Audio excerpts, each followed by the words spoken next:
Should I be mean right now or should I be nice? Mean?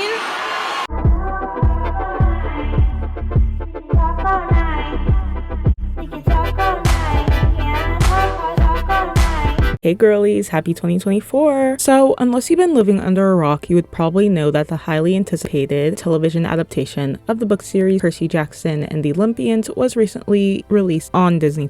It shouldn't come as a surprise to anyone, but I am in fact a Percy Jackson stan. I am outing myself. I was and still am obsessed with those books throughout my entire childhood, and they serve as an integral part of why I love reading. Today, I'm even currently rereading the series as we speak. So, from what I've seen, most people who read the books like myself really seem to be enjoying the show. However, I've seen quite a few, let's say, interesting discourse begin to emerge online, and I just thought I'd share my thoughts because I can, and why not?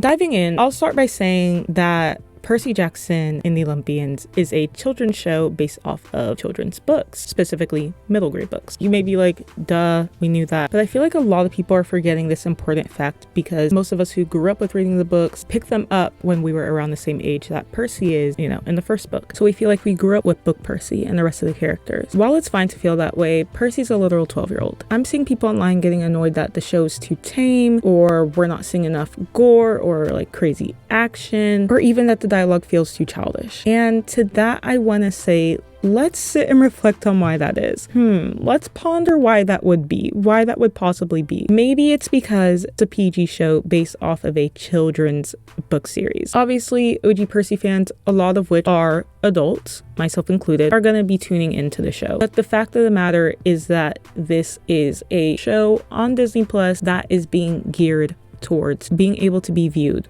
by a young audience. And that's all I have to say on that matter. Moving on, a huge appeal of the TV show was that the author, Rick Riordan, would be heavily involved and that, they would be more closely following the source material of the book in terms of the plot, which is something we didn't exactly really see in the movies that, I just like to pretend don't really exist. And so among these initial differences was the casting. So Annabeth is black, Grover's Indian, Walker doesn't have black hair like Percy in the books, and two people who have an issue with that. The only thing I can say to you is get over it. I really don't know what else to tell you. It's too late. The kids have already cashed their checks. They've signed the contracts. The show has literally been filmed. The initial outcry from some grown adults when the cast was announced was so strange. And the fact that I'm still seeing people send these children, because these actors are still children.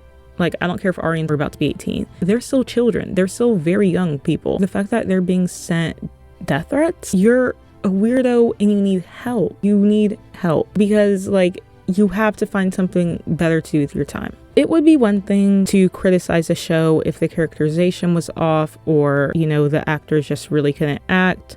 In my humble opinion, that isn't the case. But again, that's just my opinion. The author himself said that finding these actors was like shaking the book and having the actors fall out. That is how accurate they feel to the characters he wrote. If you're that bothered with it, one, you need help. Two, just don't watch the show. Don't watch the show and keep your opinion to yourself. As you can see, I will ride for any of these actors. I think they're talented. I think they're doing their best, and I think they're having fun while doing it. They're children. They're still pretty early in their careers. They'll get better with time. So if you're like me and you think that they're doing great, they're only going to get better. And if you're of the opinion that, maybe you don't love their performances so far, they're only going to get better. So I just feel like that's something we should keep in mind.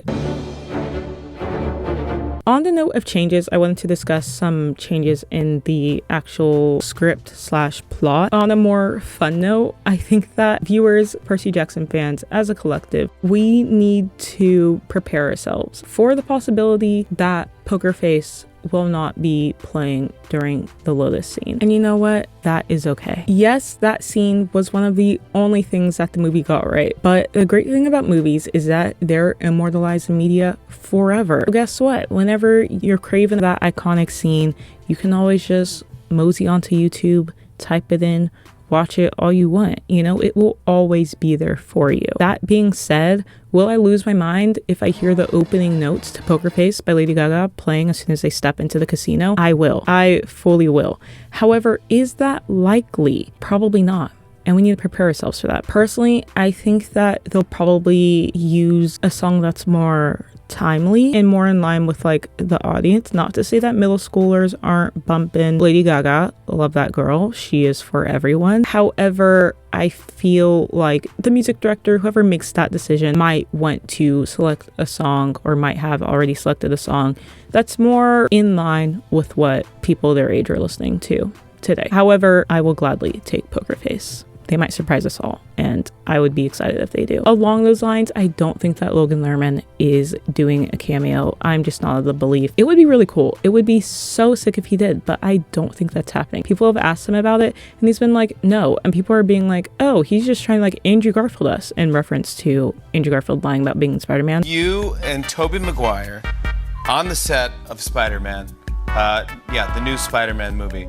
And I was like, wow, I'm not sure about that. If you're spoiled by that, I'm so sorry. It's been a little over 2 years. If you've somehow escaped that spoiler and I'm the one who's breaking it to you, so sorry about that. Would still recommend watching. Amazing film. However, if he is in it, I will be freaking out. So before I go into more of my thoughts on episodes, I just want to say that obviously you're allowed to dislike the plot changes. You're allowed to wish that some things would have been done differently or portrayed things differently. But I think it's really important to remember that even with the TV show, granted, like you have more time than, you know, a feature film, there is still only a certain amount of space and time you have to get the story across, get things done. And it's just a different medium you're working with. Not every detail that we love will be able to be delved into in the TV show, and it sucks, but that's also kind of just, you know, what it is. So yeah, just something to chew on as you continue watching.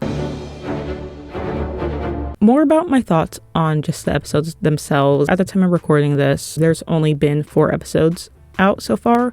And guess what? I'm having a blast. I will say, I think the first episode had a few awkward moments in the storytelling, especially with like the overuse of the fade to black as transitions. However, I think that each episode has gotten better with the narrative and with the message that they're trying to get across. I'm liking the subtle changes they made from the TV to the books, or at least I'm not hating anything. You know, I'm not like upset about any changes that they've made. I think my only request is more Annabeth everywhere. In particular, something that I really enjoyed was how the show is handling Percy's relationship with his father. I think that, as you know in the books, Percy is obviously sad and feels abandoned by his dad. However, he still reaches out to his dad like when he's in danger and hopes that his dad will be there for him. It's really interesting to see the TV version of Percy where he is just like done with his dad. He literally hates that man. He is Poseidon's #1 hater. He preys on Poseidon's downfall. If Poseidon has no haters, Percy Jackson is dead. And yeah, I don't really think the book version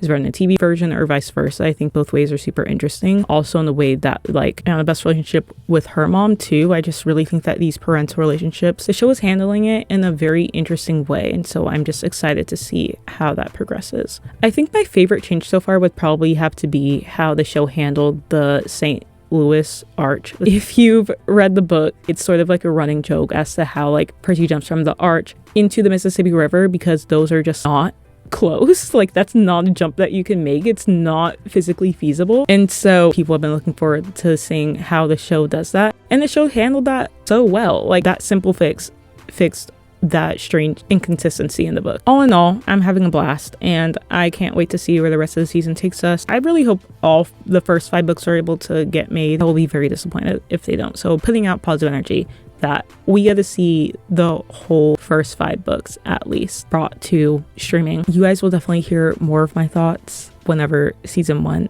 is done. I'm very excited to go more in depth. I just wanted to do this little video as sort of more of a PSA, thoughts to keep in mind. Please feel free to let me know if you're liking it, if you're disliking it, why not, your favorite moments so far, what you're hoping the series will do. Also, to all the people, likely 12-year-olds, who are making the most heart-wrenching, gut-punching Percabeth edits, keep on doing what you're doing. Keep up the good work. We need it. The industry is resting on your shoulders and we need you. That's all I have to say. Okay, bye.